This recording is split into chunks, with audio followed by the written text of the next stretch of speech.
35 years ago, on a snowy night in Pennsylvania, young nurse Lena Carter left her shift near midnight and vanished without a trace, leaving her car still running on the edge of the forest along Route 56. The search dragged on for months, with hundreds of volunteers scouring the Conemaugh Valley, but no body was found, not a single clue as to what happened. Police suspected a local pastor was involved, but lacking evidence, the case stalled and was closed. However, 30 years later, a chance discovery involving metallurgical ash samples and DNA results turned the entire case upside down, revealing a secret hidden under the guise of faith. Before diving deep into this chilling case that spanned 3 decades, let us know where you're watching from. And if you love stories like this, don't forget to subscribe so you don't miss the next part. On the night of November 23, 1990, blizzard winds swept along Route 56, whipping up streaks of white fog around the town of Johnstown, Pennsylvania. The pale yellow sodium lights cast down on the Memorial Hospital parking lot, glistening on the thin layer of snow. At 11:47 p.m., the security cameras captured Lena Carter, 27, night shift nurse, leaving the building after her shift ended. She wore a navy blue coat, clutching a stack of medical files to her chest, hair tied neatly, walking quickly toward her silver sedan.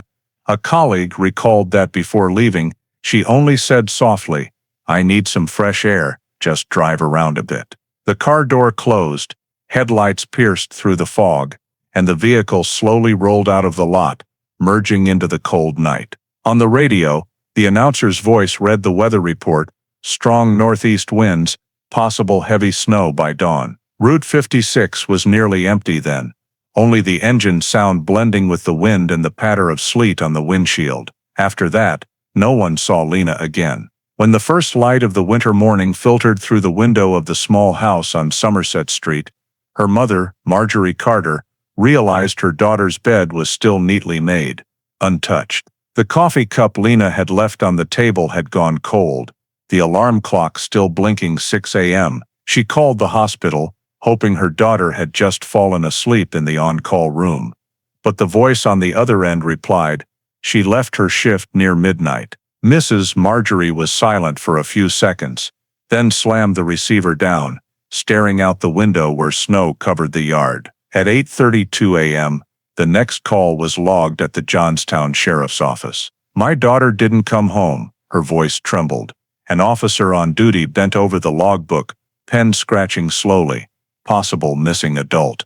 Nurse Lena Carter." The pen's rustle echoed in the silent room, marking the start of the strangest disappearance this town had ever known. Outside, the sky was leaden gray, snow beginning to fall thicker. Less than an hour later, the first Johnstown police patrol car sped out of the station yard, red lights flashing across the icy street. Sheriff Donald Pierce arrived at Mrs. Marjorie Carter's home at 9 a.m. He listened in silence as she described the last evening, her trembling hands holding a photo of her daughter in her nurse's uniform. "She never left the house without telling me," she said.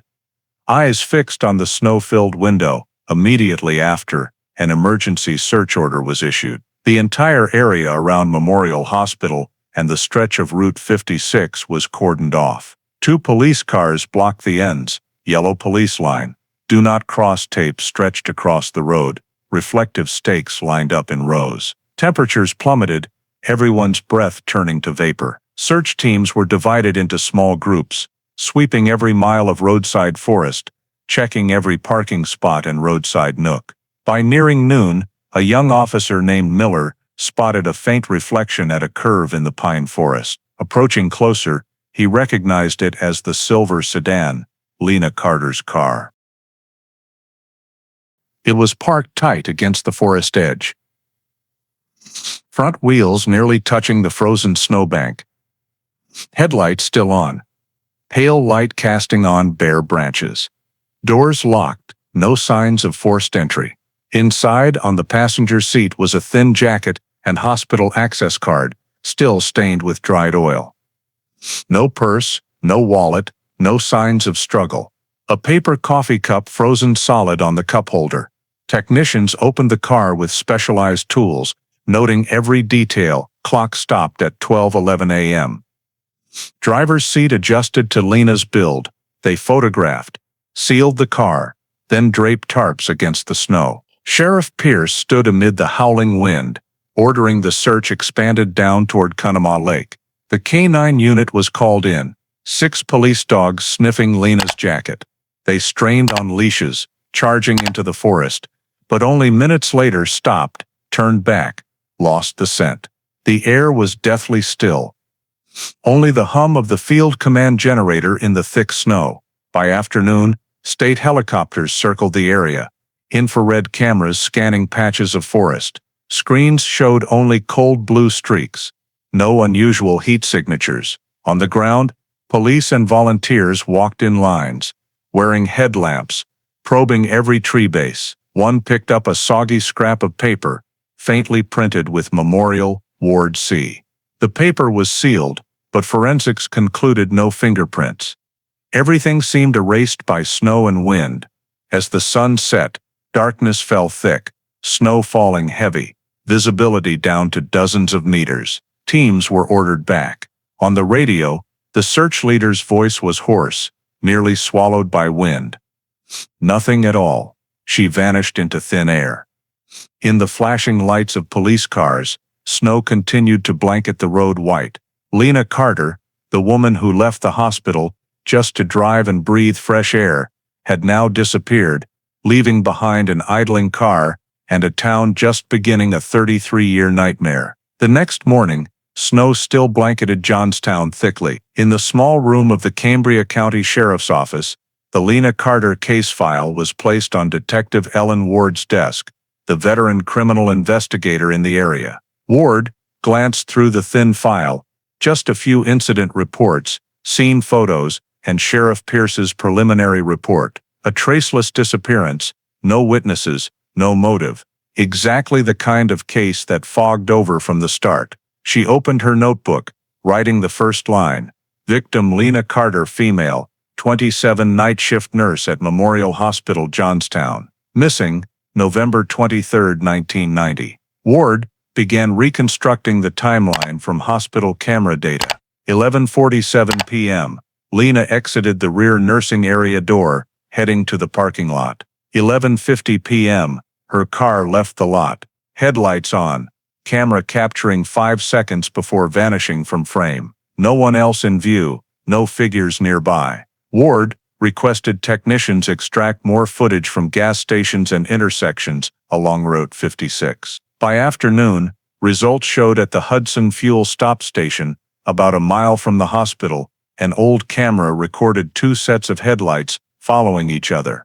The lead was a silver sedan, matching Lena's description. The second, a black Chevy, late 80s model. Both headed toward Conemaugh Lake, vanishing from view in just 12 seconds. Ward replayed the tape repeatedly, slowing to where frames blurred. She noted, possible tailing, need to verify plate.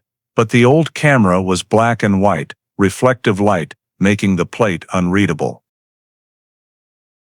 Late afternoon, Ward went to the hospital. The ground floor hallway still smelled of disinfectant, rubber soles echoing lightly on tile floors. She interviewed 3 colleagues on Lena's night shift.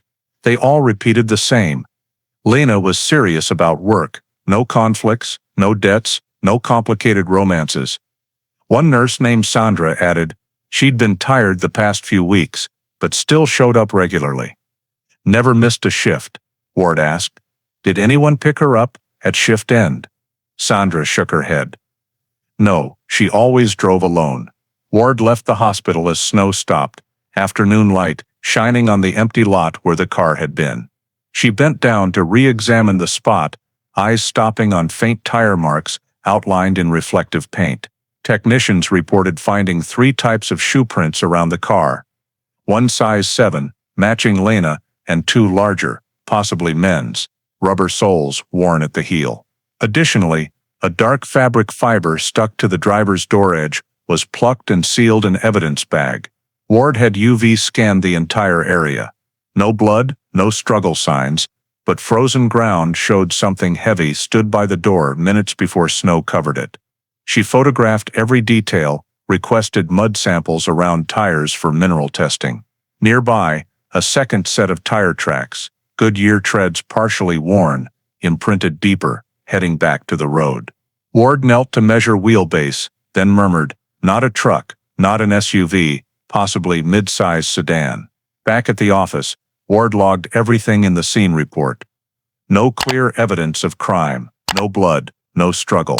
But scene elements indicate involuntary disappearance. Car locked from outside, lights on, harsh weather, likelihood of voluntary departure near zero. She closed the file, looking out the window at Somerset Street lit up. Snowflakes fell slowly, reflecting pale yellow lights. In Ward's mind lingered the image of the young woman leaving the hospital, silver car rolling into the night, and the unidentified black Chevy tailing close behind. Lena Carter's disappearance, just 3 days in, was no longer a simple search. It bore signs of a crime, and Ward knew, from here, every step had to be measured in evidence. 2 days later, in the Cambria County Sheriff's Investigation Office, the space filled with stale coffee smell and fax machine whir.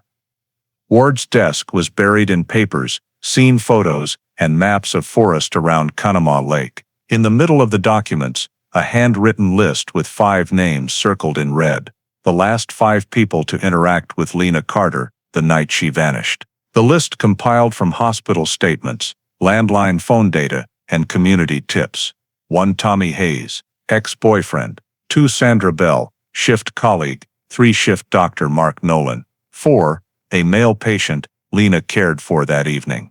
And 5 Reverend Caleb Monroe, pastor of St. John's Church, who had joined a medical volunteer group with Lena. Ward eyed each name, crossing off easy eliminations. First, Tommy Hayes. He worked as a miner in Winburn, shift ending at 2 a.m. the next day. Electronic time clock confirmed location, plus colleague statements, he slept at worker housing. Ward still summoned him to the station. Tommy was burly, steady voice, tired eyes. "We broke up 7 months ago," he said. "No arguments, no involvement anymore. I heard about her missing on radio next morning." Ward noted his hands didn't shake. Answers clear, no evasion. She concluded, no motive, alibi evidence, clear. Shift colleagues and doctor were questioned quickly. Sandra confirmed Lena left in normal mood, no stress signs. Dr. Nolan only remembered she was quieter than usual. The male patient Lena cared for, an elderly heart failure case, was cleared as he remained hospitalized, immobile. One name lingered for Ward, Reverend Caleb Monroe. Pastor of St. John Cephid, about 50, appeared in a few group photos from medical volunteer events Lena joined the previous summer.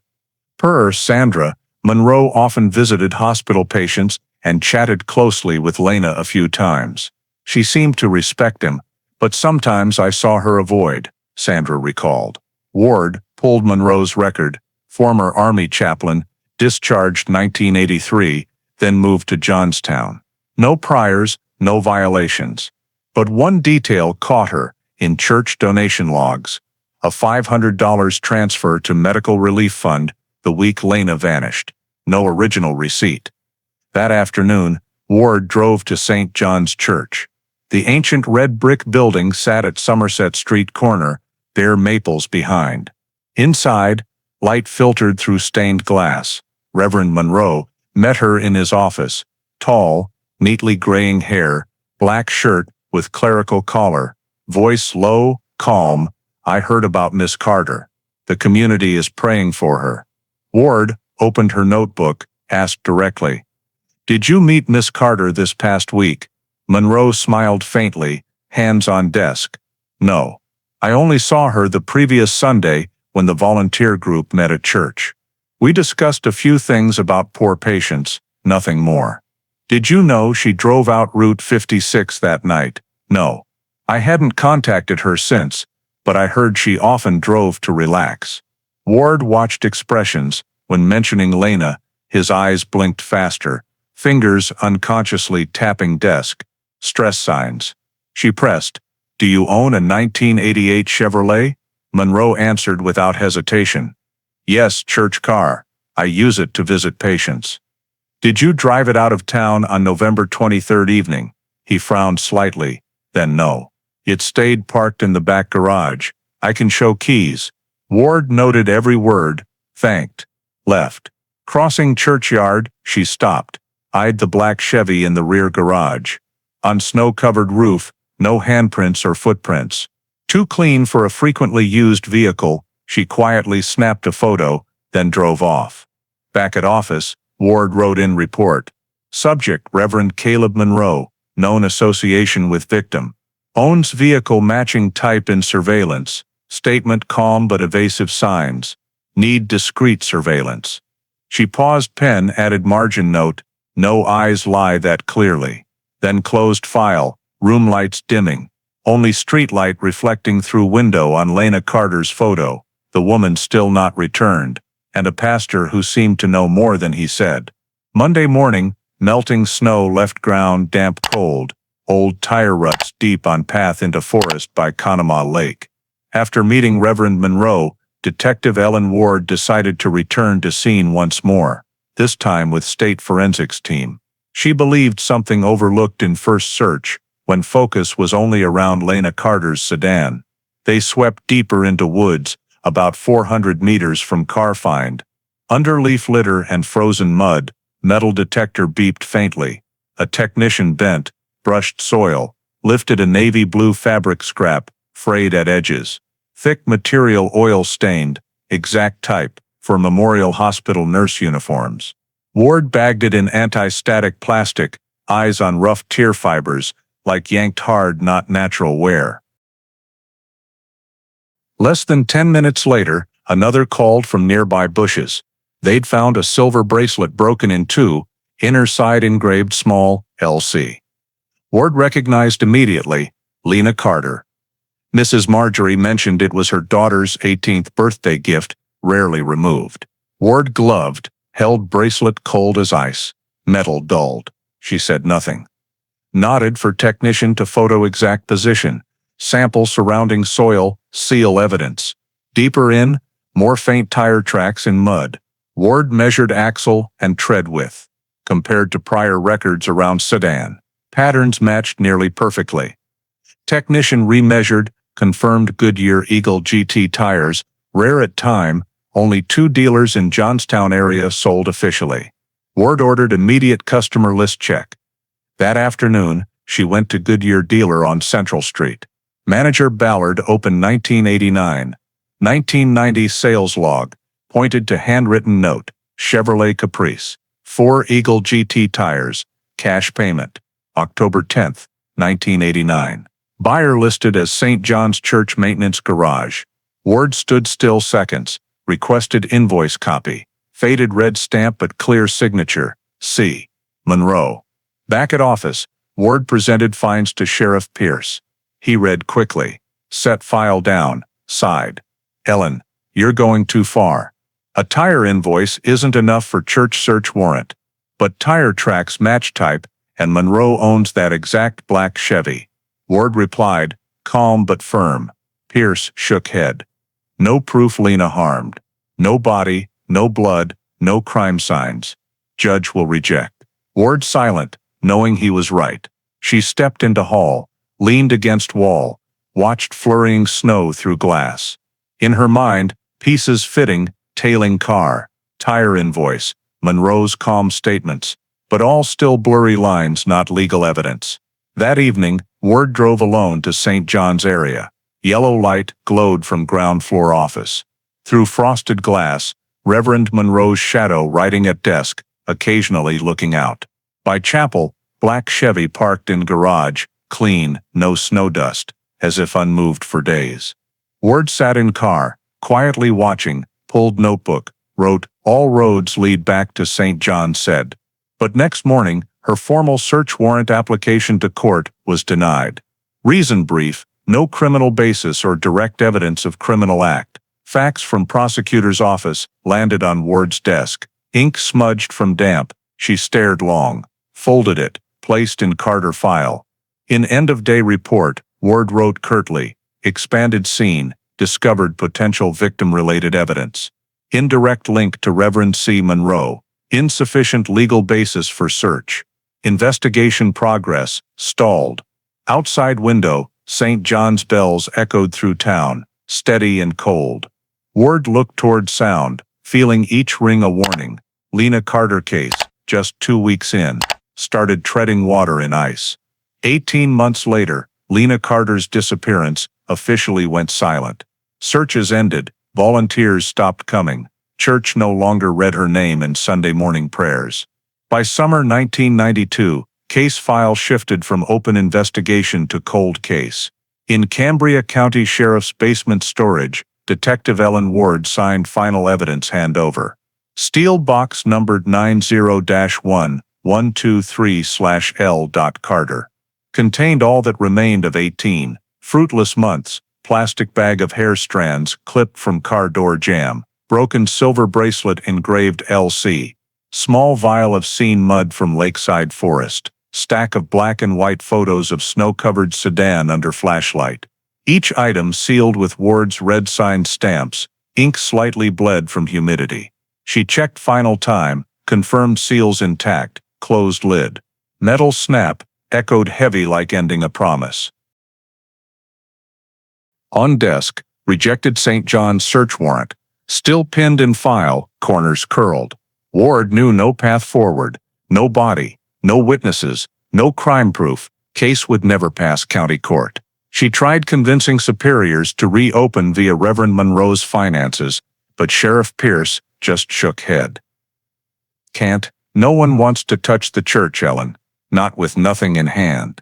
June Ward sat alone in office, desk lamp casting pale yellow on Carter file. From window, view of rainy parking lot, where 2 years prior Lena last exited hospital. In drawer, missing person portrait she'd printed faded, edges frayed. Ward lit cigarette, smoke curling in cold air, eyes weary but not surrendering. She wrote on notebook's last page, slanted even script. If technology good enough, truth will speak. E.W. 1992. Next morning, file carted to storage. Archivist signed receipt, slapped red celt label diagonally across cover. Steel box 91,123, Carter placed on third shelf up, amid hundreds others, unsolved cases, no bodies, no answers. As Ward exited storage, she glanced back at endless metal racks, fluorescent lights, reflecting on cold numbers. Iron door clanged shut behind, echoing long and empty hall. Outside, Pennsylvania summer blazed bright, kids playing on Somerset Street, as if no one ever vanished here. But in basement darkness, Lena Carter evidence box lay silent, waiting for someone patient and tech advanced enough to reopen, to hear what hair strands, silver bracelet, and old mud still tried to say. 18 years passed. March 2010, Johnstown winter, still unnaturally cold, fog blanketing Conemaugh Valley. As if time froze with old cases. In Cambria County Sheriff's basement storage, Pennsylvania State Cold Case Team, sent to re-inventory, all unsolved files. In list over 150 cases, 7th line clear, case hash 91,123. Lena Carter, missing person, 1990. Storage had new supervisor. Old iron shelves repainted, metal boxes dusted, barcoded. Opening box 901123, technician Ryan McGill found evidence bags still sealed intact. Red ink signature, E.W., Detective Ellen Ward's handwriting, still sharp. Inside, hair sample, broken bracelet, mud vial, and scene photos pristine. McGill noted in log, condition, good, DNA viability, possible. 1 week later, under the new protocol of the State Department of Justice, all cold cases with viable biological samples were transferred to the Harrisburg lab for DNA extraction, using nuclear analysis technology. Lena Carter's hair sample was sealed in a plastic tube, transported in a cold box, along with over 30 others. At Harrisburg, forensic biologist Dr. Nancy Kepler opened the sample tube under the purple light of the clean room. She separated each hair strand, attempting to extract DNA from the root, still attached to epithelial tissue. After 48 hours, the report appeared on the screen. Result: degraded sample, insufficient for STR profiling. The sample was damaged by time, the nuclear DNA fragmented, unable to match the CODIS database. McGill received the results, only able to sigh. Another file that couldn't advance. Still, he noted in the system, sample to be stored under DNA retention program. Future tech may apply. The hair was resealed, placed in a deep nitrogen freezer, awaiting a future where science could do more. That summer, coincidence opened a new twist. On July 12, 2010, 3 University of Pittsburgh students camping along the Little Conemaugh River, about 4 miles from where Lena's car was found. While cleaning trash near the bank, one spotted something half buried in mud. A woman's navy blue jacket, faded, sleeves torn. They thought it old garbage, but pulling it up, inside, still had metal buttons and a small fabric tag reading, Medwear uniform. Made in USA, they reported to local police. A rapid response team was dispatched to the scene. Mud on riverbanks cracked dry, showing the jacket washed down from prior floods, then caught on roots. Police immediately cordoned the area, marked discovery spot with red stakes, photographed and sampled surrounding soil. Jacket handled with gloved hands and placed in specialized box to avoid losing biological traces. Transferred to forensics, experts began fiber and trace analysis. In the appendix, section Mineral Comparison between soil samples, a small detail made Lieutenant John Fielding pause. Under electron microscope, mud sample from 1990 scene and soil on 2010 jacket both contain tiny particles with unique structure. Metallurgical ash mixture of iron oxide and silica, form only produced in high-temperature steel smelting. Spherical ash particles, hollow core, charred gray surface characteristic. Technical report concluded, material origin, steel industry. Properties and structure identical to level nearly certain from same geographic area.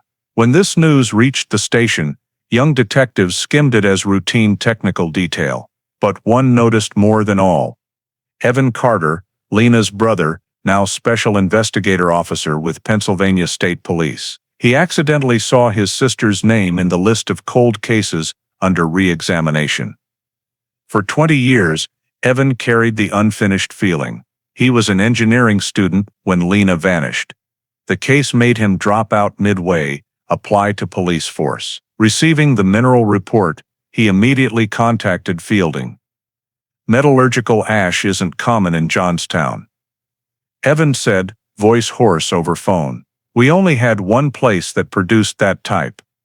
Johnstown Steel Mill, south of city. Fielding silent seconds.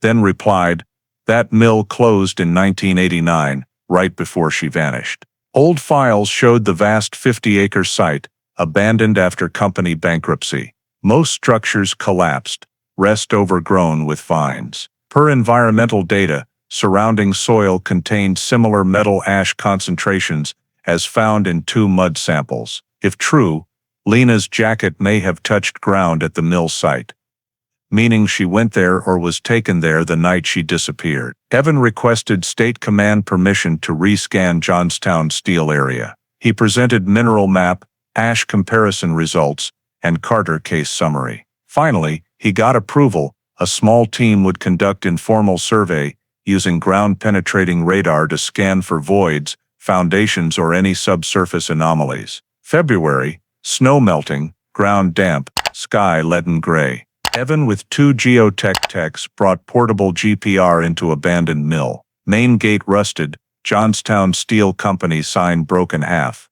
Letters faded like corroded by time. Inside, ground pitted with coal ash, tall smokestack still standing, brick walls peeling, steel ingot rails rusted running deep into shadows. Air thick with old iron and mold smell.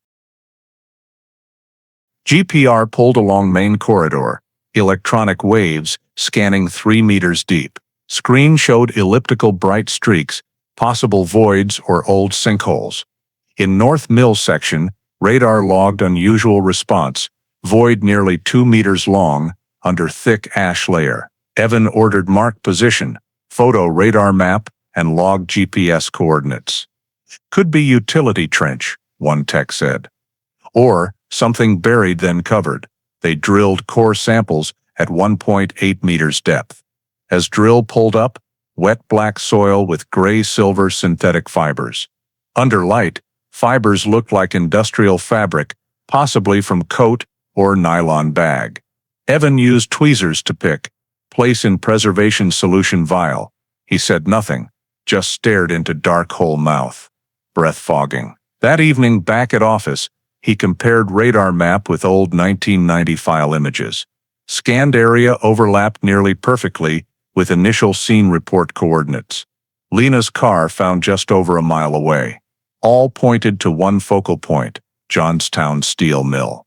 Evans submitted preliminary report, proposed limited excavation, but his request delayed for lack of probable cause. Superiors wary of cost and legal risks touching private property. He got familiar reply, no legal reason to believe crime occurred there. At night, Evans stayed in office, flipping through old Detective Ward notes. On last page, her words under desk lamp. If technology good enough, truth will speak. He smiled faintly, bitter mix. 20 years ago, tech not enough. But now, with radar, DNA, lingering steel ash particles, perhaps truth starting to speak. Before turning off light, he added line in notebook, mud comparison 1990, 2010 matching metal ash. Sole source, Johnstown Steel. Need second survey warrant. Then closed book, looked out fog glass where St. John's church lights still glowed distant. In quiet night, wind sound sweeping abandoned mill like old city sigh, and a case thought dormant 20 years. 3 weeks after first survey, Evan Carter got limited permit, not official excavation, just geological safety check at abandoned Johnstown Steel site. Approved with conditions, his team dig only 3 square meters, max depth 2 meters, with environmental department rep present. That was all he could achieve after dozens report pages and lengthy argument with superiors. Morning of March 2, 2011, his team returned to mill. Sky overcast, cold wind whistling through broken stacks, echoing like metal shrieks. Inside, black ash thick on floor, iron dust rising with steps. GPR turned on again. Waves scanning north wall where anomaly found. Screen clear showed void block about 2 meters long, 1.5 meters deep, rough edges, not utility pit. No concrete lining, Evans signaled Mark. 2 techs started shoveling surface ash. Soil here dry but dense, acrid old iron smell strong. Each layer down, ash thicker, blacker, mixed small metal shards. About hour later, at near 1 meter depth, shovel hit hard object. Everyone stopped. Evan bent, flashlight beam.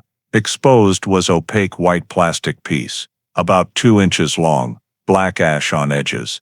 He gloved, tweezers lifted, placed on clean cloth, on matte surface, embossed letters clear in angled light. Each C1990. Tech glanced, maybe production stamp, but Evan stood still. No, he said softly. Each C stands for hospital care, internal label of Memorial Hospital, 1990 batch year. This plastic used for hemostatic bandage roll cores. He'd seen hundreds similar visiting Lena at work. She often carried few in coat pockets for quick patient bandaging. Evan bagged plastic piece, signed seal on site. Chill ran down spine.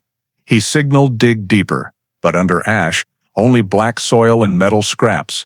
No bones, no fabric, no organics. Still, pit shape clear. Old depression refilled, edges naturally settled, showing once open then hastily covered.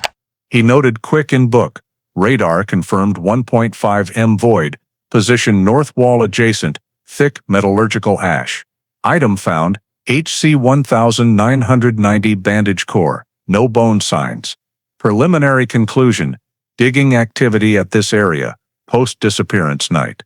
As team broke, wind rose, blowing fine dust across mill. Evan stepped back, looked around. No sound but wind through hollow steel. He imagined 1990 scene. Dark night. Lena's car stopped near woods, black Chevy following, then someone brought her here, in enclosed abandoned steel mill space. No one heard, no one saw. Ash covered all. On way back, he stopped car by Conemaugh River, opened old scene photos folder. Photo 12. Silver sedan, headlights off dim, snow half hood. Photo 16. Shoe prints around car. Photo 18. Broken silver bracelet. New plastic piece snug in evidence bag beside, small yet heavy.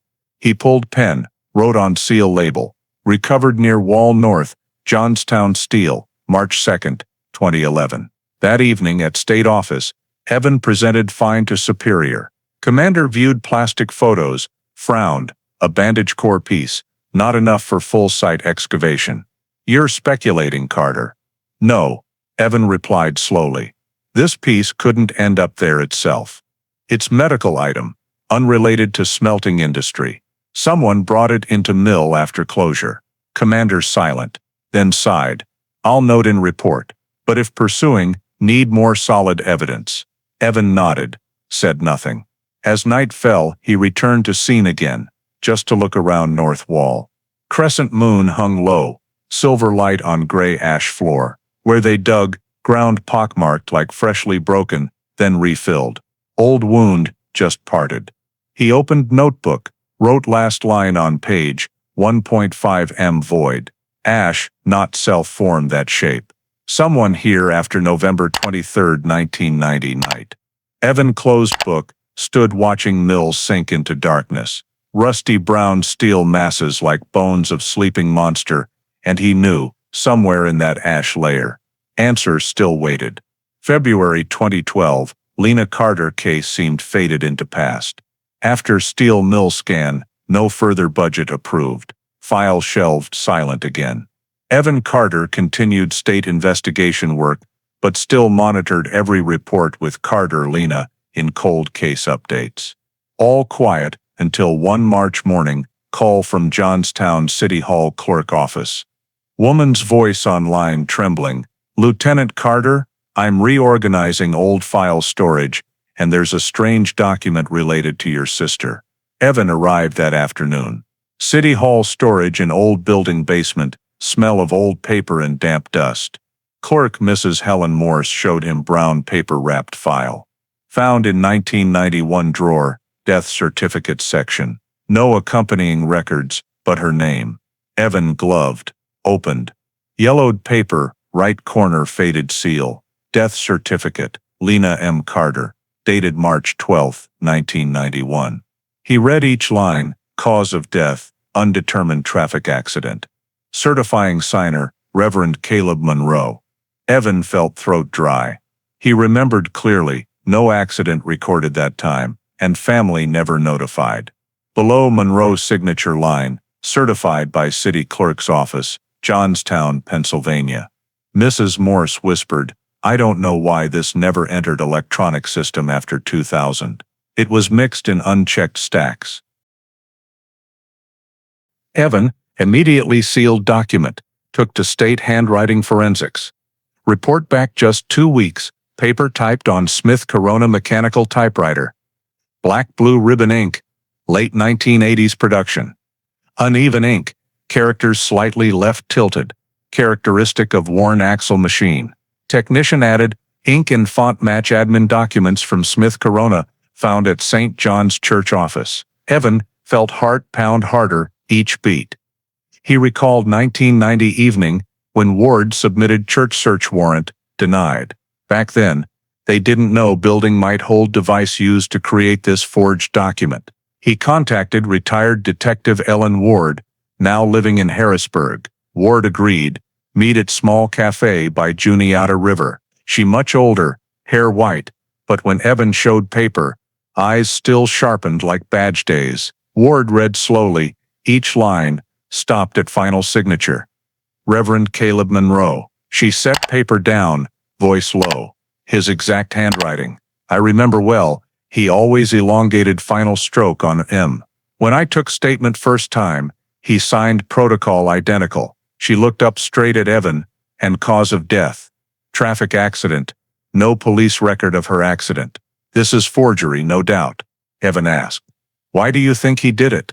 Ward silent seconds, then said, if someone wants close missing person file, death cert only way. Paper like this makes people stop asking.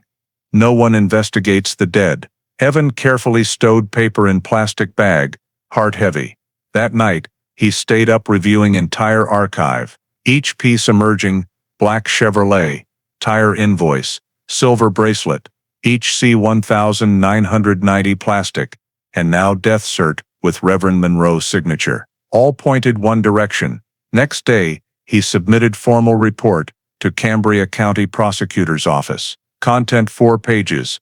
Original 1991 death certificate. Suspected forgery. Handwriting and Smith Corona source analysis results. Reverend Monroe's signature confirmation from witness Ellen Ward. Comparison with St. John's Church admin data. In conclusion, Evan wrote, above document shows signs of falsified death record. Purpose possibly conceal victim Lena Carter's true status. Signer, Reverend Caleb Monroe. Sole direct link between victim and St. John's religious organization. Also owned vehicle matching type recorded in 1990 camera. Report forwarded.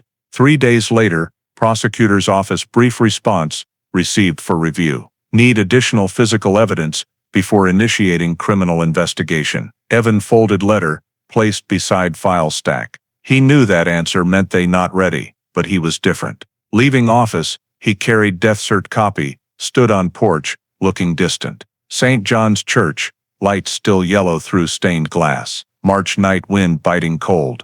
Evan pulled notebook, wrote final line on page 2012.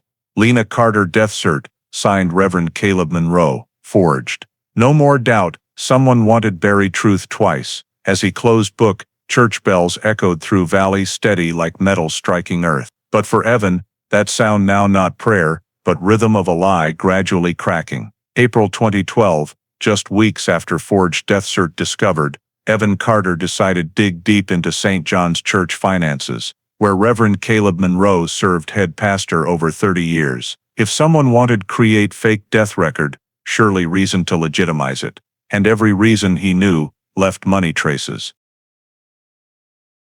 He started from diocese public ledgers. Per Pennsylvania law, all registered donation-receiving religious orgs must file annual financial reports to diocese office and local tax authority. Old files stored on microfilm, faded but readable. As Evan scanned rolls, one figure made him stop, November 23, 1990. Exact night, Lena Carter vanished. In Community Relief Fund section, clear entry, withdrawal, cash, $5,000. Authorized by Reverend C. Monroe. He stared at $5,000 figure, too large compared to church usual expenses, only around $200–300 USD for essentials. Accompanying reason note just 2 words, emergency aid. No recipient name, no invoice. Evan enlarged copy, clipped into evidence file. Next step, he audited church-related subsidiary accounts. 1. St. John's Community Relief Fund. Active until 1995, before transferred to individual name. Bank statements showed from 1992, account began sending periodic $200 USD month to person named Sarah Kent. Evan flipped timeline back. 1992, Lena's file closed as cold case, and year after, church regularly transferred to woman no clear reason, who was Sarah Kent. He requested State Finance Department trace tax ID backward. Results stunned, last 2 digits of Sarah Kent's tax ID matched last 2 of Lena Carter's personal tax ID, 49. In U.S. not random coincidence, SSNs issued by birth year and state, matching last 2 with missing person same area, extremely rare probability. Evan suspected Sarah Kent possible alias, created legitimized withdrawals. He opened Cambria County Civil Records, searched name. Result: Sarah Kent first appeared February 1992. Address in Bethlehem, Pennsylvania, over 200 miles from Johnstown. Occupation: administrative assistant, religious organization. Residency sponsor: Reverend Caleb Monroe. Evan felt goosebumps all over. He not only signed death cert, but sponsored new identity born right after. An invisible Sarah Kent, receiving steady $200 monthly from church fund, exactly 2 years after Lena vanished. He contacted Bethlehem Savings Bank, where Sarah Kent account existed. Archive showed account opened by female Idaho issued 1991. Pennsylvania driver's license. Black-white photo. Face blurred but something familiar. Evan requested copy. Took back enlarged on screen. Lightly curly hair, deep eyes, straight nose bridge. He stared at photo. Heart racing. If not blur, could be Lena Carter herself. He sent photo to state facial recognition. 2 days later, result 87% match probability between Sarah Kent and Lena's Memorial Hospital file photo. Not enough legal confirmation, but too high for coincidence. Deeper in, Evan saw St. John's Church financial web. Not simple. Relief Fund Post 1995, transferred to Hope Renewal Mission, small charity founded by Monroe.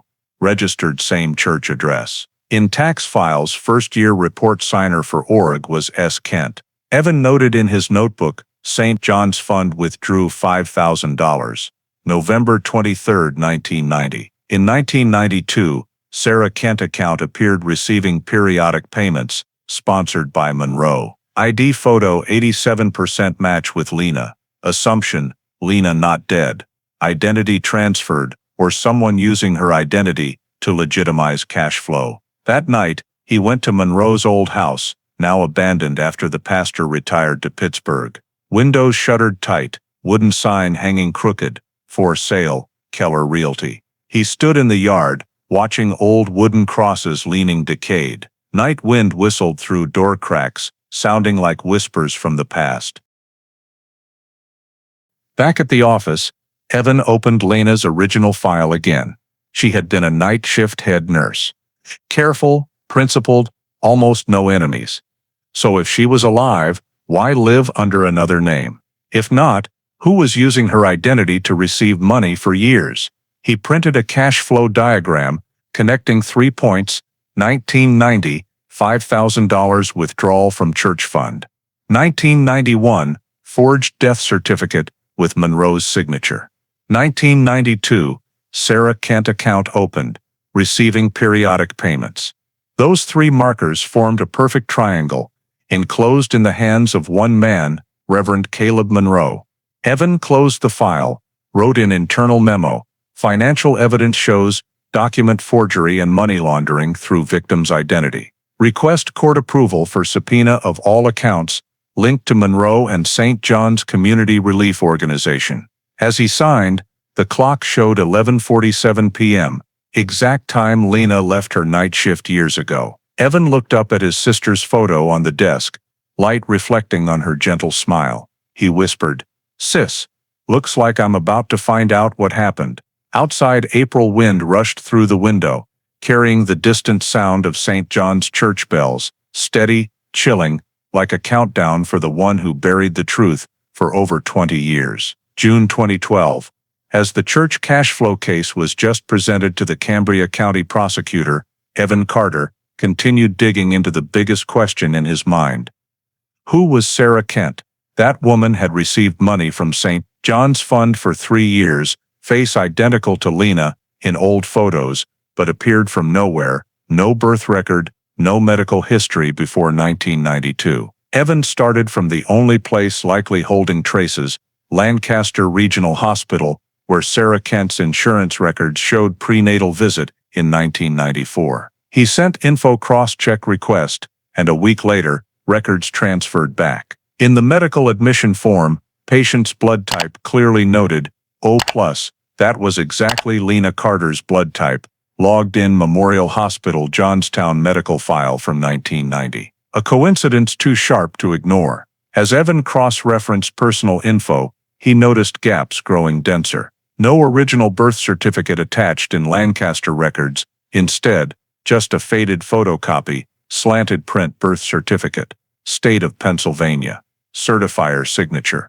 Reverend Caleb Monroe. He felt spine chill. Monroe not only sponsored residency, but authenticated identity for Sarah Kent, even in medical files. Evan wrote in report, Sarah Kent did not exist before 1991. All admin, financial, medical records start that year. Photocopy birth cert not state-issued, but individually certified. Signer, Reverend Monroe. He laid everything back on desk, feeling like assembling a map with blood on every piece. In Lancaster file another small detail, nurse's handwritten note, line, patient reluctant to provide family history, says adopted. Evan read it repeatedly. Adopted. Adopted by whom? Lancaster records listed Sarah Kent's legal guardian, Reverend Caleb Monroe. The pastor, once again at the center. That evening, Evan went to Cambria County Archives, searched adoption records 1991, 1992. After nearly 2 hours, he found file named Kent, Sarah, adoption record hash 102391. File extremely short, just 3 pages. First, an adoption petition with Reverend Monroe. As sponsor, no biological parents listed.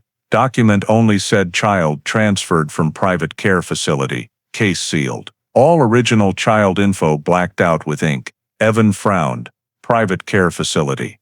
Term for religious or private centers caring for abandoned children. No one knew which transferred Sarah Kent and why sealed. Only final note made him freeze. Approximate age at placement, 2 years. 2 years old. If Sarah Kent was a child, then the woman receiving church money wasn't Lena, but a child somehow related to Lena. Evan recalled, Lena had been pregnant before disappearance. In Memorial Hospital file note, possible early pregnancy, patient declined further test. No one ever mentioned that detail again. If kidnapped night, November 23, 1990, by 1992 child would be about 18-20 months, matching Sarah Kent, 2 years. He slumped in chair, hands trembling slightly, pieces fit. Possibly. Monroe forged death cert to close disappearance, then used Sarah Kent identity to hide the child. Lena Carter's daughter. Evan immediately presented hypothesis to prosecutor's office, but prosecutor demanded concrete proof. We need biological data, Lieutenant. If proving blood relation, give us DNA. And so, first time in over 20 years, Lena Carter's name officially entered genealogy testing request list. Evan filed court subpoena to collect DNA from 1990 sealed hair sample and compare with Sarah Kent. But finding Sarah Kent now nearly impossible. She left Bethlehem in 1998. No forwarding address. Evan patiently traced last trail, 1997 tax receipt, address Lancaster, Pennsylvania. He coordinated with local police check, discovered Sarah Kent's old apartment sold to new owner. In basement, lingered few old paper boxes, including sealed envelope labeled Medical 1994. Inside copy of Lancaster prenatal records, few blurry ultrasound images, and small plastic bag with long light brown hair strands. Evan sealed it, logged seizure, sent immediately to Harrisburg lab, with Lena's 1990 stored hair. DNA warrant, approved same day. Before shipping, he noted in investigation journal, Objective Verify, if Sarah Kent is Lena Carter's biological child. Comparison samples, Lena hair, seized Lancaster hair. Hypothesis, Reverend Monroe forged death cert to conceal adoption of out-of-wedlock child. If match, this not just disappearance, but kidnapping, child appropriation, and state-level document forgery. That night, Evan stood alone in state office, yellow-lit hall. Rain fell lightly on glass windows, echoing like countdown clock ticks. He knew, if DNA confirmed, entire story of November 23, 1990 night would rewrite, and Reverend Caleb Monroe's name no longer just on forged death cert, but on criminal indictment. Over 10 years passed since Evan Carter sent hair samples for testing. Lena Carter files still in Pennsylvania state, cold cases, passed through many prosecutors, then forgotten amid thousands others. But Evan never quit. He kept court subpoena copy in drawer, like promise to himself, that if tech one day strong enough, truth would speak. And then, February 2023, that promise returned. An email appeared in his inbox. Subject, AAM Forensics, Carter case. Results available. AAM Forensics Lab, Texas-based, just completed analysis via forensic-grade genome sequencing, full gene sequencing tech at forensic level, able reconstruct genetic profiles from decades-degraded hair. As Evan opened report file, first line stopped his heart seconds, genetic relationship probability, 99.99987%. Shared DNA 50.02%. Relationship parent-child. In short, Sarah Kent was Lena Carter's biological daughter. He dropped pen, sat silent minutes before screen. 22 years investigation, hundreds report pages, all converged on one dry result line. Powerful enough collapse every forgery layer. Sarah Kent, whom Reverend Monroe adopted as orphan, actually child Lena bore, in secret, after disappearance. AAM report detailed, scientists recovered 87% gene sequence from Lena Carter's 1990 sealed hair, over 95% from 1994, Lancaster seized hair. After reconstruction, found over 1,800 matching genetic markers, compatibility level, only possible between mother and biological child. Evan read expert geneticist's note carefully. Results indicate 2 samples from individuals in direct generational relationship. Mother-child probability, 50%, consistent with Mendelian inheritance. No signs of deviation or cross-contamination. He closed eyes gently, Lena's image in memory. Her in navy coat walking out parking lot, snowy night, sodium lights, yellow on wet concrete. She never returned, not accident, but held by someone, forced, then pregnant, gave birth in darkness. Evan printed results, clipped into file. Pieces now fit perfectly. Night, November 23, 1990. Lena left shift and vanished. 1991, Reverend Monroe forged death certificate. 1992, Sarah Kent appeared. Age 2, adopted under his name. 2012, Sarah Kent. DNA showed 50% match with Lena. Only logical hypothesis, Lena Carter held briefly post-disappearance, gave birth in secret conditions, then eliminated or moved elsewhere. Reverend Monroe, appropriated child, forged birth cert and death cert to erase traces. Evan presented results to state prosecutor's office. As he placed 10-page printout on desk, chief prosecutor skimmed, looked up. "Do you understand what this means, Carter? If true, we're talking kidnapping, false imprisonment, and first-degree murder, plus government document forgery." Evan replied, voice low but firm, "I understand. And the only one who could do it is Caleb Monroe." He looked at Evan seconds, then nodded. "We'll request warrants to research St. John's Church and Reverend's old residence. But remember, Carter, he's over 80. If this crime, it survived over 30 years." Evan left office near sunset. He walked, slowly through parking lot, spring wind, through much grayer hair. In hand, results paper still warm from printer, line parent-child, 50% DNA match, seemed glow in evening light. "Both evidence and message from vanished sister," he whispered, "like to air, sis. Finally found your child." Distant, St. John's Church bells echoed through town, old sound, but this time, like confession. From one who in God's name, buried sin. Evan knew, from this moment, case no longer suspected Lena Carter disappearance. It became religiously motivated, kidnapping and murder, mystery hidden over 3 decades. And in his heart, only remaining promise unfulfilled, find where Lena buried, to bring her home. April 2023, as DNA results just shocked entire Cambria County Prosecutor's Office.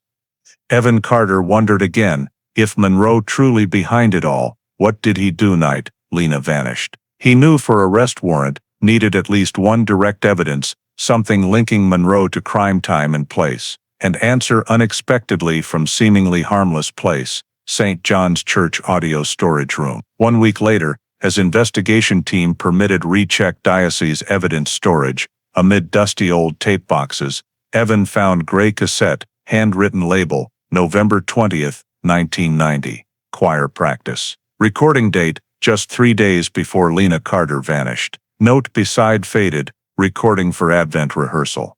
Reverend C. Monroe. Evan took tape to FBI Pittsburgh branch lab. Tape old, edges fraying, heavy noise, but core readable. Technician took nearly 2 weeks to separate noise, filter distortion, and digitize all audio data. Beginning choir singing, O come, Emmanuel, mixed organ sounds. But then, near end, as choir stopped, mic still open. Male voice sounded, speaking softly but clear amid white noise. Don't worry, tomorrow morning everything done. After that sentence, chair scrape and door slam. Evan listened segment at least 20 times, each chilling. Voice low, thick, slight rasp at end, though identical to Reverend Monroe's in later sermon tapes.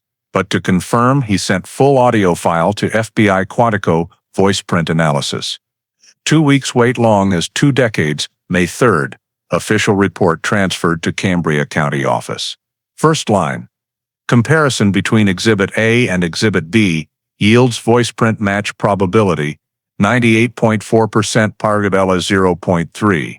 Both samples demonstrate identical pitch contour, harmonic structure and spectrographic formants, F1, F3. In other words, voice on cassette was Reverend Caleb Monroe's. Evan read report repeatedly, hands trembling slightly. He played recording again, this time, high-quality headphones. At second 27, as Don't Worry, tomorrow morning, everything done, sounded.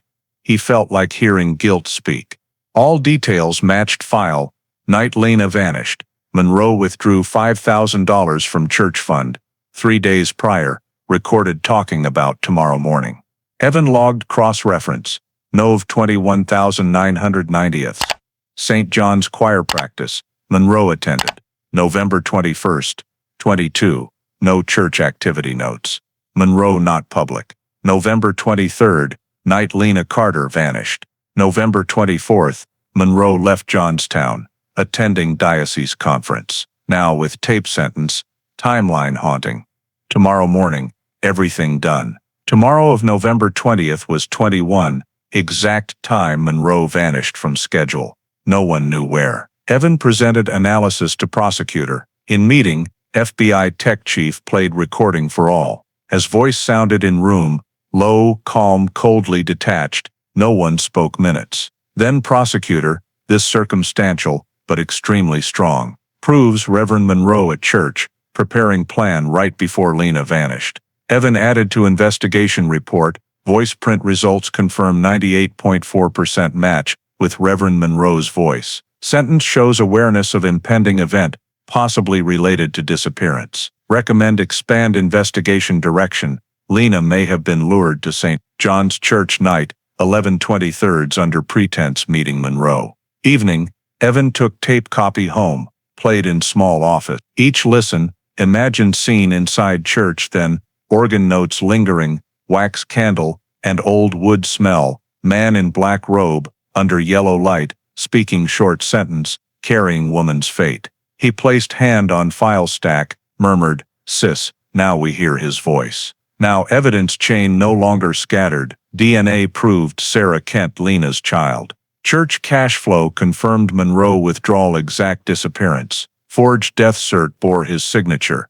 And now, 1990 recording confirmed Monroe's voice right before it happened. In end-of-day report, Evan added note, voice print final piece placing Monroe at case center. From here, question no longer if involved, but what he did to Lena Carter, and who helped conceal it 30 years. Outside window, St. John's Church bells rang in night again. But this time, for Evan, no longer repentant sound, but living evidence, whisper from past, leading him straight to final truth. June 2023. After nearly half year since DNA confirmed Sarah Kent, Lena Carter's daughter, case file officially reopened. First time in 33 years, Pennsylvania State Police allocated budget for laser 3D scene reconstruction, coordinated between crime scene techs, FBI and Carnegie Mellon digital geometry analysis team. Goal, recreate Route 56, where Lena vanished, night November 23, 1990,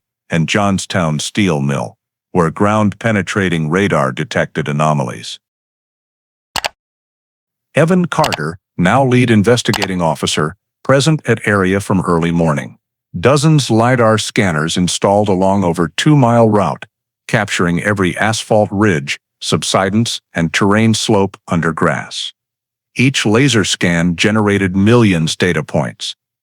When software completed model, Evan stood before a huge screen in control room, seeing 1990 Route 56 reborn in virtual space. Each sodium lamp, reflective sign, and Lena's silver sedan recreated from original file photos. Motion analysis based on Memorial Hospital camera and Route 56 traffic signals allowed precise timeline. Lena left parking 11:50, headed west straight. Simulation system showed her headlight path sliding past 5 lamps before vanishing at forest turnoff. But right there, highway surveillance camera, installed 1990, recorded no images. That gap lasted exactly 1 minute 42 seconds, dead zone between 2 angles. Now 3D software recreated clear, gentle curve, distant sign. Old mill site, Johnstown Steel. Tech team added realistic lighting simulation that night. 19 degrees Fahrenheit temp, north wind, 40-meter visibility. Under pale yellow sodium glow, shadow of second vehicle appeared in model, black Chevrolet Monte Carlo, rebuilt from gas station camera data 3 miles east. 1990 traffic radar scan showed 2 vehicles tailing just 38 meters apart. Syncing data, Evan noticed odd at curve, where camera lost signal. Chevrolet slowed nearly stop, while Lena's car stopped road edge, exact in system blind spot. Software replayed simulation, showing 2 headlight beams merge, then extinguish. Reflective streak on road, exact spot Lena's car found next morning. Evan leaned to screen, voice low. She didn't stop herself. Someone blocked the way. Technician input plate from gas station frame into match system, PA097CF. Computer returned surprise, temporary plate, registered November 14, 1990. Owner Johnstown Community Fund. Evan stunned. That exact charity fund, managed by Reverend Caleb Monroe, where murky $5,000 cash flow night, Lena vanished. He zoomed registration frame. Old DMV file confirmed applicant, C. Monroe, fund representative. Registered vehicle, 1989 Chevrolet Monte Carlo. Black, 2-door. Plate expired November 25, 1990, just 2 days after Lena vanished. The entire control room fell deathly silent. Evan clenched his fists, whispering, and then the car vanished, along with her. After syncing the motion simulation of the 2 vehicles, the software reconstructed the most probable scenario at 11:54 p.m. The Chevrolet blocked Lena's car on the slope down to the industrial area. She stopped, turned off the engine, opened the door. The 2 beams of headlights overlapped, then disappeared from camera view. Afterward, Lena's car was moved another 0.8 miles north, where it was found the next day, headlights still on, doors locked undamaged. The tech team continued integrating the 2011 ground-penetrating radar data from the Johnstown Steel Mill. When input into the model, the software identified a plausible route, connecting directly from the Route 56 spot where Lena's car stopped to the south side gate of the mill. Exact position where radar once detected the 1.5-meter void containing the HC 1990 plastic piece. This path only someone familiar with the area would know, and Reverend Monroe, in his role managing the Johnstown Community Fund, had used warehouse space in the mill for charity food storage. Evan clasped hands over mouth, silently watching the model rotate slowly on screen, laser beams recreating the blizzard night, yellow lights, 2 cars plunging into darkness, then only one left. He felt standing in that exact moment, boundary between reality and memory. The tech team's final report, over 100 pages. But conclusion summed in 4 lines, 3D spatial analysis determines victim vehicle stopped in unrecorded camera zone, time 11:53. 11:55 p.m., second vehicle present, same time, temporarily registered under Johnstown Community Fund. Route data and radar void at Johnstown Steel Mill indicate direct sequential journey between points. Conclusion: victim likely lured to mill site and vanished there. As Evan signed approval on the report, the room only had fan hum and flickering simulation screen light. He stood silent long while, eyes still following the 3D model looping the scene, silver sedan entering blind spot, headlights fading, then dissolving into night. He wrote in notebook, laser scan Route 56 confirms, camera blind zone matches Lena car position, black Chevrolet owned by Monroe's fund. Path leads straight into Johnstown Steel. Conclusion: she was lured. Not random disappearance. As he shut down computer, outside sky already darkened. On horizon, old Johnstown Steel Mill stood silent, rusty steel blocks reflecting sunset red like blood. Evan breathed deep, heart only one thought: truth has emerged, cannot be buried again. February 2023. 33 years after night, Lena Carter vanished. Cambria County Court officially approved search warrant for St. John's Church. After Evan Carter submitted over 300-page investigation file, including DNA results, FBI voiceprint analysis, Route 56 3D simulation, and financial documents proving Johnstown Community Fund cash flows. It was first time in county history an ancient Catholic church searched as potential crime scene. Morning of February 11th, freezing cold, drizzle falling on St. John's gray tile roof. Evan with investigation team stepped through heavy wood door, under dim yellow light of stained glass windows. Incense mixed with damp wood smell created indescribable oppressiveness. Reverend Caleb Monroe had moved to Pittsburgh nursing home, but room keys returned to diocese office, and now, every room opened under police camera lenses. Ground floor, admin office, piled with file boxes. Evan ordered text check for Smith Corona typewriter signs, type confirmed printing 1991 forged death cert. Just 2 hours later, scene tech called him to Monroe's old desk, dust-covered but original position. On desk, silver-dulled Smith Corona Sterling 12 typewriter sat silent, beside dried black-blue ribbon ink bottle. Evan flipped lid gently. Inside, still clamped half-sheet carbon paper, faint typed line, facade of death. Lena. He silent seconds, then signaled team photo every detail. Ink sample on paper matched exactly 2012 forensic streaks, undeniable physical evidence. Next, they opened safe behind desk. Inside brown leather ledger, cover handwritten St. John's Relief Fund, 1989-1993. Early pages noted small donations, but to November 1990, line Evan once saw on microfilm clear in blue ink. November 23rd, withdrawal $5,000, emergency aid, signed C. Monroe, below signature with Johnstown Community Fund seal. Next page, entry December 2nd, deposit $4,200, personal account SK. Evan photographed page, heart pounding. SK Sarah Kent, forged cash flow recorded right here, in building where Monroe preached weekly. Second floor church adoption records room, locked wood trunk, rusted padlock. When opened, inside stack, adoption record hash, 102391, original Sarah Kent, file Evan, previously, only saw sealed copy. This time, biological parents info, not blacked out, but covered thin yellowed paper sheet. Evan gently lifted paper, faint line emerged under flashlight. Biological mother, Lena M. Carter. Bottom Reverend Caleb Monroe, confirmation signature.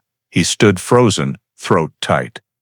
All he sought 30 years, now in yellowed paper, right where whole city came to confess. As tech team collected fingerprints around desk, another tech called loud from stairs, Lieutenant Carter, need you down here. St. John's basement dark and damp, low ceiling, flickering fluorescent lights. North wall corner old leather suitcase, rusted clasps, dust covered. Evan gloved, pried lock. Lid popped open, musty mold, and rust smell rose. Inside navy blue nurse uniform, Memorial Hospital, early 1990s type.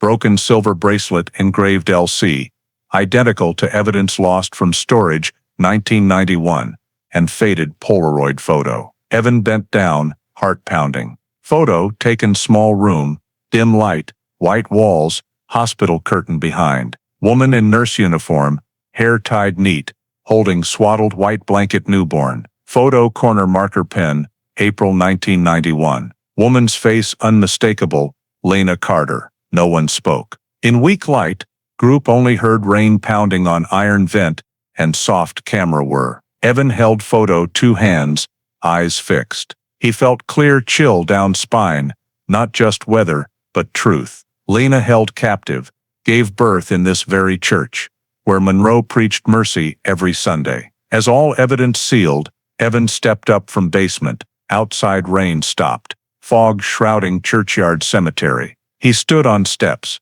looking through stained glass Virgin Mary panel. Blue light filtering, made photo in hand glow pale. 33 years, final lies overturned.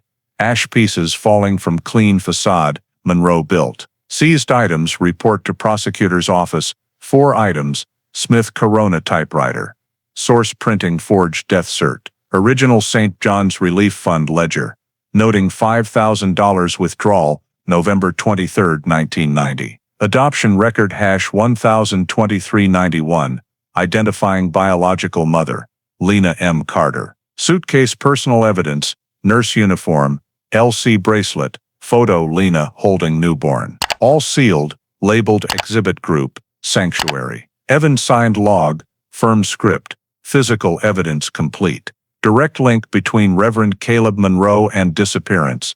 Now determined kidnapping, detention, and public record forgery. Leaving St. John C., he glanced back old building final time. Sunset cast on tower cross, streaking red like bleeding. Evan whispered, "Sis, finally found you." Right under vault where he hid his sins. Wind blew strong through church flags, clanging metal cold. For Evan, no longer wind sound, but justice knock, echoing from what once called city's most sacred place. March 2023, right after shocking St. John's search, all evidence transferred to Pennsylvania State Prosecutor's Office in Harrisburg. On Chief Prosecutor Deborah Klein's desk, file stack nearly half-meter high, each binder marking milestone of 33 years lies. What started as young nurse disappearance now state-level criminal case with full elements, kidnapping, unlawful detention, state document forgery, and identity fraud. Emergency meeting opened morning March 14th, including Klein, federal prosecutors, Cambria County Investigation Chief, and Evan Carter. Cold case reopen led. Table end. Projector showed title. State of Pennsylvania v. Caleb Monroe indictment proposal. March 2023. Klein opened bluntly. We have DNA confirming child Sarah Kent, biological daughter of victim Lena Carter. Adoption papers signed by Monroe himself. Forged death cert typed on his machine. Church fund withdrawal exact disappearance night, and image evidence Lena post-captivity. Now, only question structure charges to ensure no legal loopholes. Evan stood, presented screen diagram, kidnapping, violating Pennsylvania Crimes Code. Section 2901. Taking or holding person against will to conceal or harm. Custodial interference. Monroe deprived Lena parental rights by falsifying legal guardianship. Obstruction of justice, forging death cert. Falsifying public docs, concealing disappearance. Identity fraud. Creating Sarah Kent, identity to launder church fund money. Klein nodded, added, "We can supplement unlawful restraint, leading to death, if forensics determines Lena deceased. Though body not found, circumstantial evidence exceeds probable cause for arrest." Room silent seconds, only AC hum and paper rustle. Evan looked up Monroe photo on wall, 1990 shot. Dark hair man, stern eyes, lips half smile pursed, now 83. Living Pittsburgh nursing home, still called Father Caleb, by all. Evan clenched fists. He lived 3 decades as pastor, teaching forgiveness, while imprisoning my sister and stealing her child. I don't need that forgiveness. Klein signaled Secretary log minutes. State court will request grand jury review indictment. Pending, I approve temporary arrest warrant for Reverend Caleb Monroe under Section 2933, probable cause warrant. Legal officer entered, placed signed warrant on table, embossed cold script, to any peace officer within the Commonwealth of Pennsylvania. You are hereby commanded to arrest and detain Caleb Monroe, born 1939, on suspicion of felony kidnapping, obstruction of justice, and related charges. Evan held warrant, examined Chief Prosecutor Klein's blue ink signature carefully. Everything pursued 30 years now, wrapped in one heavy paper. No longer cold case, no forgotten file, but living person arrest order.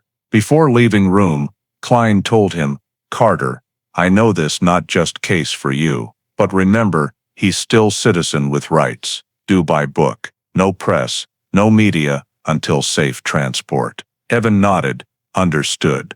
But for me, this not revenge, it's justice. That evening, in small Johnstown hotel room, Evan opened again photo, Lena holding child found in St. John's basement. Desk lamp, pale yellow reflected on sister's kind face, tired, but gentle smile. He placed arrest warrant beside, wrote in notebook. March 15, 2023, Reverend Caleb Monroe, arrest warrant approved. Charges: kidnapping, custodial interference, obstruction of justice, identity fraud. 33 years. Finally, justice has name and signature. Outside, Route 56 streetlights cast dim on patchy snow, where it all began. First time, Evan felt case no longer chasing him to past, but leading to end point. Tomorrow he would drive to Pittsburgh, where Reverend Monroe, living final days in sterile white room of St. Matthew's nursing home. And first time, one asked father anything to confess, would be him. Early morning, March 16, 2023. Johnstown sky thick fog, Route 56 road, glistening green lights of official convoy. 6 sharp, Pennsylvania State SWAT Task Force split formation surrounding St. John's Church area, where Reverend Caleb Monroe once preached 3 decades, and now returned reside, after nursing home time. Evan Carter stood outside Iron Gate, bulletproof vest heavy, holding Cambria County Court embossed arrest warrant. His breath fogged white. He looked up dark red brick building, where prayer bells once rang now would ring handcuffs steel. Alpha 1, confirm position, command voice in radio. East door secure. No civilians. Copy. Breach. Bang. From battering ram echoed quiet neighborhood. Church wood door burst open, paint dust and wood shards flying. 6 agents flooded in, rifles low ready, shouting, "Pennsylvania State Police. Do not move." Inside, altar candles still flickering. Reverend Caleb Monroe sat silent on wood pew, black robe, hands kneed on Bible. His silver hair reflected pale light. As rifle barrels aimed, he only lifted head, eyes calm. Evan stepped slow forward, read clear each word. "Reverend Caleb Monroe, you are under arrest for charges of kidnapping, custodial interference, obstruction of justice, identity fraud, and related acts in 1990. Lena Carter disappearance. You have right to remain silent and right to attorney. Anything you say can be used against you in court." Monroe no reaction. He only looked straight at Evan, voice hoarse and slow. "You're Carter, aren't you?" Same eyes as hers. Evan no reply. His hands trembled slightly, signaling agents cuff Monroe. As metal lock click sounded, entire space seemed freeze. Monroe still head high, no resistance, lips murmuring, "Truth not yours, truth belongs to God." Evan looked straight at him, voice low like cut. "No. Truth belongs to sister you buried." Tech team immediately spread throughout church. Admin room, records room, second floor bedroom, all sealed. They seized old computer hard drives, original St. John's fund files, adoption certificates, and financial docs. Monroe kept in safe. Secret drawer behind Virgin Mary painting still held small leather pouch with $7,200 cash. Few invoices signed C. Monroe and USB with scanned fake document files. Outside, security perimeter up, press started arriving after hearing state forces searching St. John's Church. But lenses only caught church door opening and Reverend Caleb Monroe, hands cuffed, stepping out under dim morning sky. He walked slow, back straight, eyes to tower cross, like performing rite. Evan walked right behind, eyes fixed on him. As they stepped downstairs, reporters shouted, "Reverend Monroe, any words on kidnapping allegations?" Monroe only slight head turned, faint smile. "Men condemn, but God forgives." Prisoner transport started, red lights flashing, reflected on church brick, creating streaks like blood running down old wall. Evan stood seconds, watching shattered door, where 33 years, truth hidden under mercy name. As convoy left, police sirens faded on Route 56. Evan bowed head, deep breath. In coat pocket photo Lena, holding baby found in basement. He whispered, only for himself. "Sis, he's no longer on pulpit." Distant early sun-pierced white fog, shining on St. John's Tower top, once faith symbol. But that day, for Johnstown, it was justice dawn, when one in God's name finally bowed to human law. Interrogation Room, Pennsylvania State Police, 7:45 a.m. March 17, 2023. Outside, thin snow still falling. Inside, cold white fluorescent lights shone on Reverend Caleb Monroe's wrinkled face. 83, hands loosely cuffed, sitting straight like presiding service. Before him, water bottle, thick file stack, and recording camera blinking red, filming entire special procedure session. Evan Carter entered with federal investigator and state prosecutor, Rep. Deborah Klein. Opposite, defense attorney Raymond Dyer, silver hair, stone-cold face, already seated. He lifted eyes from papers, said immediately, "My client will not answer any questions about night of November 23, 1990. He invokes Fifth Amendment." Klein nodded, voice calm, right to silence respected, "but we will present all evidence. Any client reactions recorded." Room air heavy enough here, camera were. Evan opened file, placed on table Polaroid photo, found in St. John's basement. Lena, in nurse uniform, holding white swaddled newborn. He looked at Monroe, Father Monroe. This photo taken April 1991, in narrow room church basement. Yours. Child in photo confirmed by DNA test as Sarah Kent, whom you named guardian, and forged birth cert. DNA sample confirms 99.999%. She biological daughter of Lena Carter, who vanished right after you withdrew $5,000 from church fund. Monroe unmoving. Pale blue eyes stared into space behind Evan. Attorney Dyer placed hand on client shoulder, slight head shake reminder. Evan silent seconds, then pushed toward him. DNA analysis report. "I want you to look at this." His voice low but gritted each word. "This isn't faith. This is science. And science says you kept Lena's daughter for 2 years under the name Sarah Kent." Monroe blinked slightly, lips pursed then parted in a short sentence, almost whisper, "I kept my promise." Evan leaned forward. "What promise? To whom? To Lena, or to God?" No answer, only camera click, and old man's weak even breath. Klein interjected, voice ice sharp. "Reverend Monroe, we have forged death certificate with your signature, original adoption papers, fund ledger with your fingerprints, and audio tape of your voice saying don't worry. Tomorrow morning everything done, 3 days before Lena Carter vanished. Do you wish to deny any of it?" Attorney Dyer cut in immediately. "My client will not comment. Any statement could be misconstrued in religious context." Klein turned to Evan, slight nod. Signal continue. Evan opened wall-mounted projector screen, played Route 56, 3D simulation video, 2 cars, Lena's silver sedan and black Chevrolet, registered under Johnstown Community Fund. Headlight images overlapped, then vanished into darkness. He said slowly, "We have evidence that Chevrolet registered by fund you managed. Plate matches. That was Lena's last night alive." He paused, stared straight at opponent. "Where did you take her, Monroe?" For first time, those aged eyes moved, looked at Evan. A flash something, exhaustion, or smugness, passed in gaze. Then he replied, voice hoarse, slow, "I took her where she could be forgiven." Evan slapped table lightly. "Forgiven? She was held in church basement for months. She gave birth, and you took that child as your own. That's salvation?" Attorney Dyer objected. "Order, Lieutenant Carter." But Monroe no longer muted. He lifted slightly, looked into camera lens, voice firmer. "She was scared, lost. I gave her shelter. God has his plan." Klein replied ice cold. "No, Reverend. God didn't sign forged death certificate.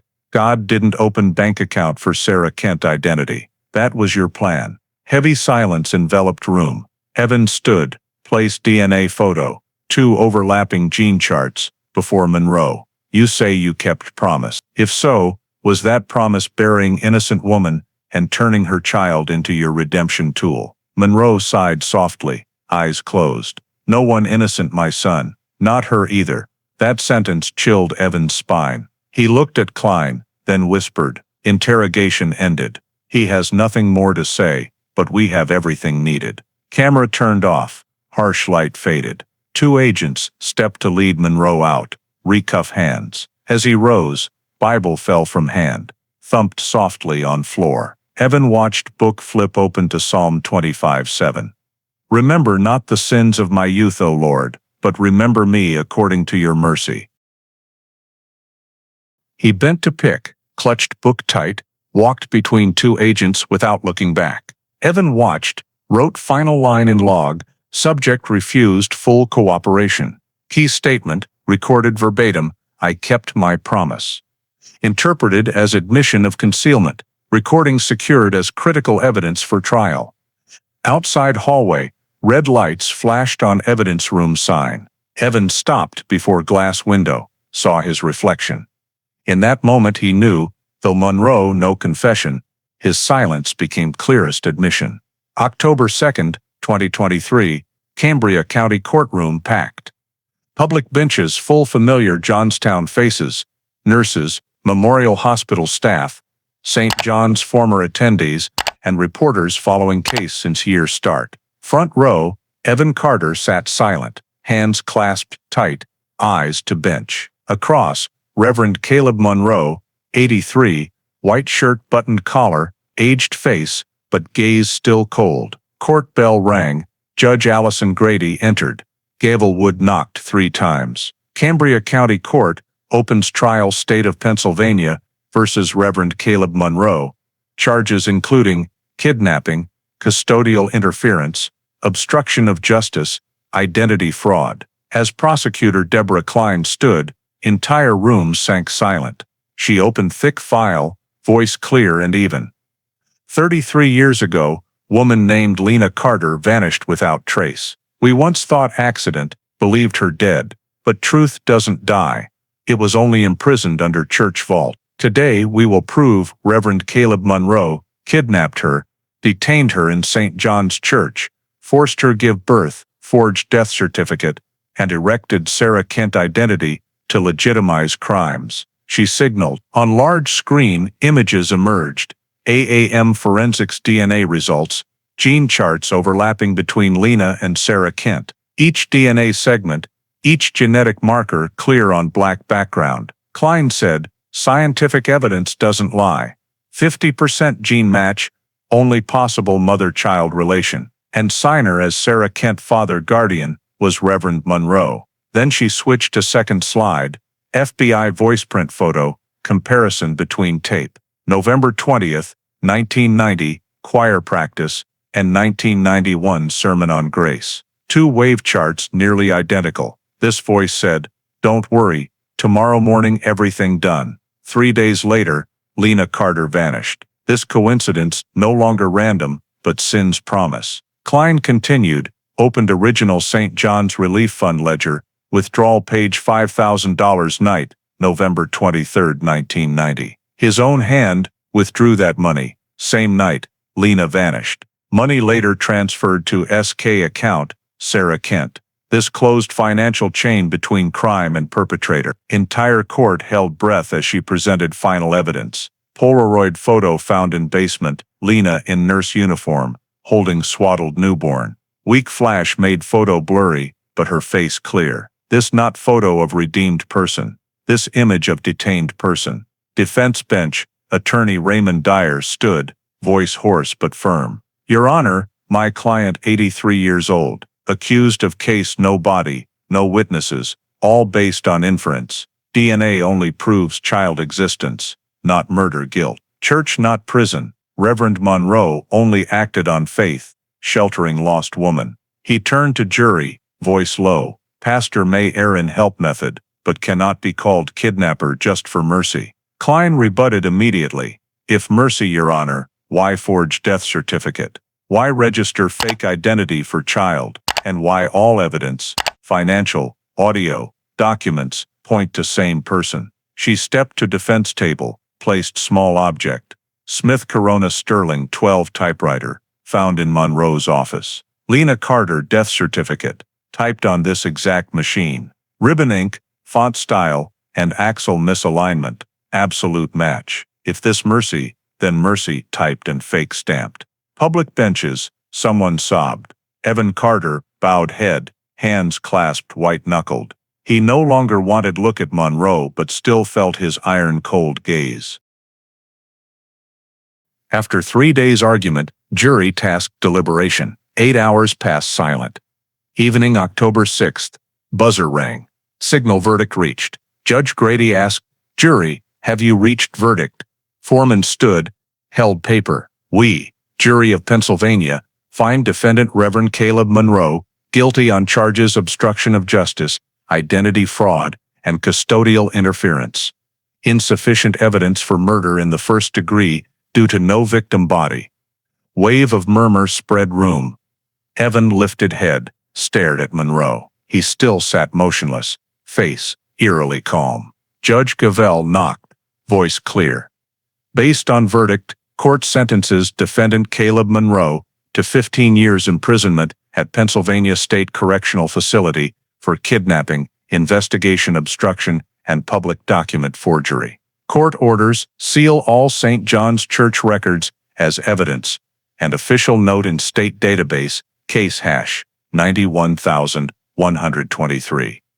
Lena Carter, solved by conviction. Final sentence, echoed courtroom like bell, 33 years later. Evan bowed head, eyes wet. He knew they hadn't found sister's body, no burial day, but at least Lena Carter's name now had period, justice period. As Monroe stood for police escort, Klein approached, looked straight. "Anything to say before leaving court?" Monroe faint smile, eyes to high ceiling, where light pierced stained glass windows. "No one missing, ma'am, only those not found." He walked away, hands cuffed, between two police. Sunset light through windows dyed silver hair gold, making figure both sacred and terrifying. Court door closed behind, lock sound like final farewell to era of lies. Outside, Evan stepped onto stairs. Pennsylvania autumn sky clear, maple leaves falling around square. He looked up pale purple sky, felt relief first time in years. In coat pocket, photo Lena holding baby. He took out, gently stroked worn corner. "Sis," he said softly. He convicted. "No one can call your case missing anymore." Distant, St. John's Church bells rang again. This time not confession sound, but judgment bell. Wind blew through Conemaugh Valley, carrying dry leaves and unspoken words of old years. And in Pennsylvania state records, under case closed, solved by conviction, name Lena M. Carter, finally added small but weightier line than any sentence. Justice served, October 2023. The story of Lena Carter case, not just criminal file closed after 33 years, but profound mirror reflecting issues still existing in American society today, where justice sometimes late, but never lost. In nation upholding individual freedom and religious faith, this case reminds us, faith cannot replace legal responsibility, and moral symbols like Reverend Monroe can hide darkness behind sacred name. When Evan Carter, brother, persistently sought truth through decades. He not only reclaimed justice for sister, but embodied core American value: never surrender to wrong, despite power or time. In modern society, as investigation tech advances, from genealogy DNA analysis to 3D scene simulation, Lena Carter's story proves justice no longer fully dependent on confessions or bodies, but on data power, science and human perseverance. That's message to law enforcement agencies, that every small evidence, like metallurgical ash speck or HC 1990 etched plastic scrap, can become key unlocking truth door. More importantly, story reminds every American citizen silence equals prolonged guilt. Without Evan, without investigators steadfast believing justice over power, Lena Carter case forever buried under faith name. In today's America, that lesson remains value. Justice only exists when someone brave enough keep it alive. Thank you for following to end of Lena Carter's justice journey, where truth finally found after over 3 decades silence. If you believe no case truly cold, subscribe channel to explore with us next stories, where time cannot hide crimes forever.